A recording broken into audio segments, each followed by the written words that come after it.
is up, guys? Welcome back to Mad DIY. It's your boy Dave, and today we're in the workshop, but it's different. The wifey surprised me. I did some gardening and she did some cleaning. It's fantastic. I don't know where anything really is at the moment, but it looks great, and we can get some work done down here. Finally, it's perfect. Thank you, babe. At any rate, the printers have been going like crazy.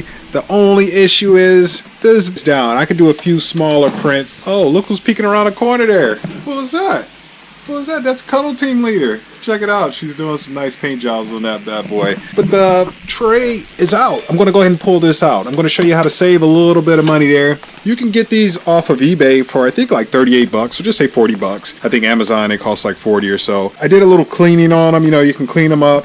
These are really easy to clean. Put it under hot water, rub all your glue off, no problem. But before I started doing that, I was using my knife to like try to scrape all the stuff off. And as you notice, I got some nicks and dings there, and it causes the issue where now it won't print even. You can kind of see the little notch that's right above between the A and the S. That's what I got going on there. So we're going to try to save some money, and instead of, you can also get a 5-pack of this adhesive, and those were only like 25 bucks. And it seemed like that would be easy. Just pop it right back on there, level your bed. But we're going to try to save even that amount of money.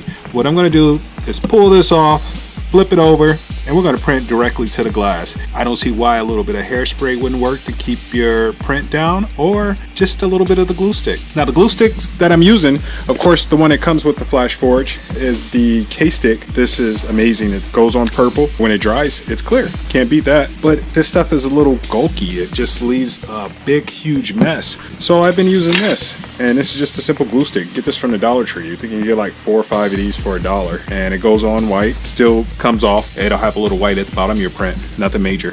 So let's go ahead and get this off and see what we're working with, see if it works. Okay, I know this can come out, and a lot of people take it and flip it over and just print on the glass.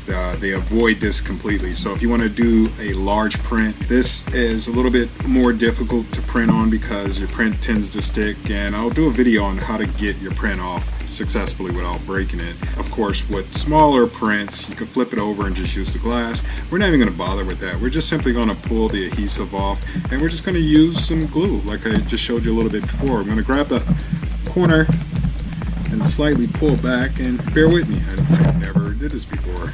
We're just kind of going with the flow. That's what we do on Mad DIY.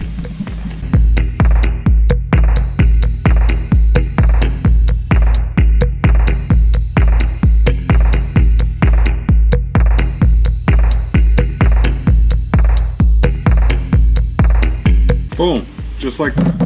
And I'm not gonna lie, this is pretty good stuff. It's good quality, very thick, great material. It lasted a long time. Had lots of hours with a noob, and you can see the damage I did right in the center from scraping off the gunk that was built up. That's a no-no. You could just simply, if you have the FlashForge Finder, learn from my mistake.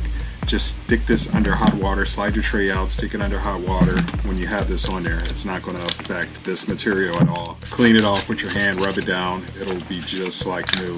But of course I damaged my plate, so it started affecting the quality on the prints. A lot of it would print with the nipple at the bottom, and sometimes the printer would be off slightly, which can affect certain prints that needed that performance, needed that exact millimeter to function the right way. What I want to focus on is the plate. From me digging in, I didn't damage the plate, so the plate definitely looks good. If you don't want to print directly on the plate, you can always go ahead and get you some cheap painter's tape, layer it across, you're good to go. You'll save a lot of money that way as well.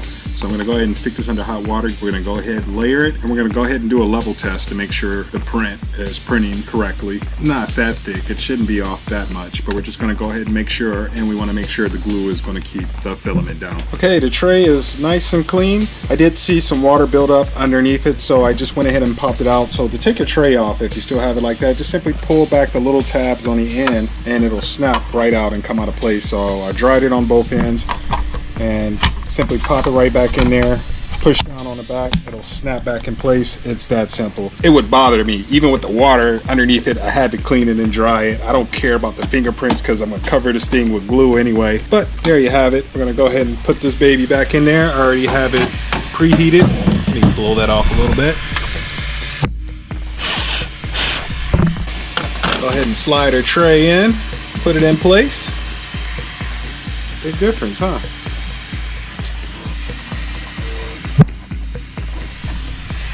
It's cool though, I like it. Next we're going to use our cheap Dollar Tree glue stick, and I'm going to just apply it on the tray. So the cool thing about this is I could just fill this up with glue.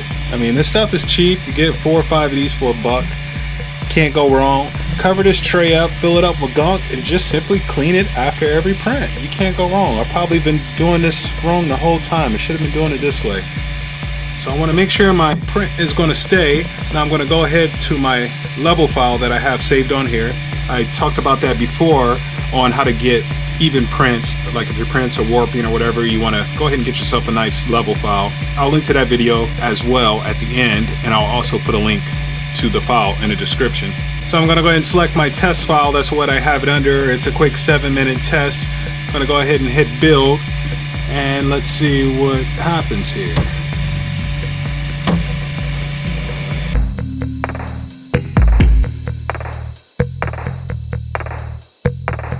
One of the things I always do is that little build up. You know, this is really hot. I got mine at 220 degrees. I kind of just pull it off. A little cheat that I do. Just grab it really quick, it won't burn you. And it looks like it might be sticking, folks.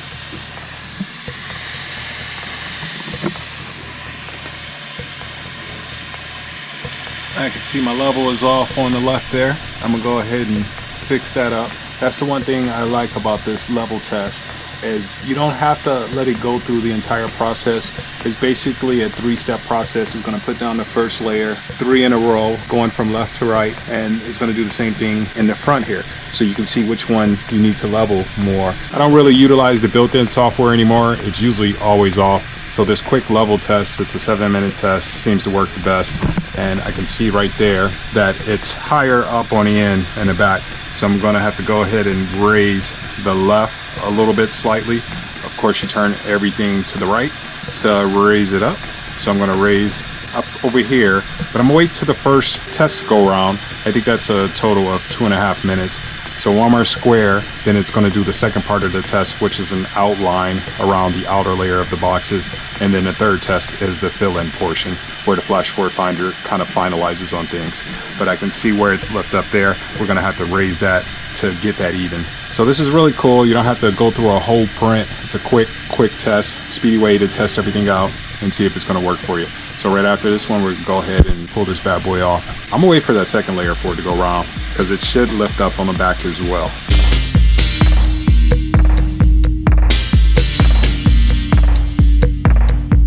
Okay guys, you can see 7-minute print. Go ahead and hit OK. I'm going to go ahead and slide my tray out.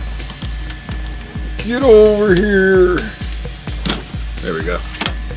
Put the tray down, and now you can see it's a nice even print. This is ready to go. I did have a few others when I got to that second layer. That's why this is a beautiful thing. You put that first layer down, you can see you can just stop it right away. So you can do like a 2-minute print and say, nope, I need to fix this side, I need to fix this side, before you even go through that whole process and waste a lot of filament. That second part starts usually about the 3-minute mark. When it started going around, I noticed the sides were lifting up. You don't want that to happen. It means it's not level, it's not pushing into the glass enough, meaning your print won't stick. So if you could touch the side, you could pull it up like that, it's not going to work out for you. So I had to get that adjusted. And then next thing you know, that little front right on this side started off a little, so I had to just tweak it a little, but got it perfect. It's on the glass, pretty solid. This comes up nicely. So we're ready to go. And just like that, we can use this now, save us some money. And I said before, you can take it out, clean it every print. Honestly, I'm not going to do that. I'm just going to let this build up on there just to keep the print secure, and after it gets out of control, then I'll clean it and go through the process again. Thank you guys so much for tuning in. Until next time, got a lot of good stuff coming your way. Make sure you guys subscribe. It's your boy Dave, Mad DIY, signing out till next time. Peace.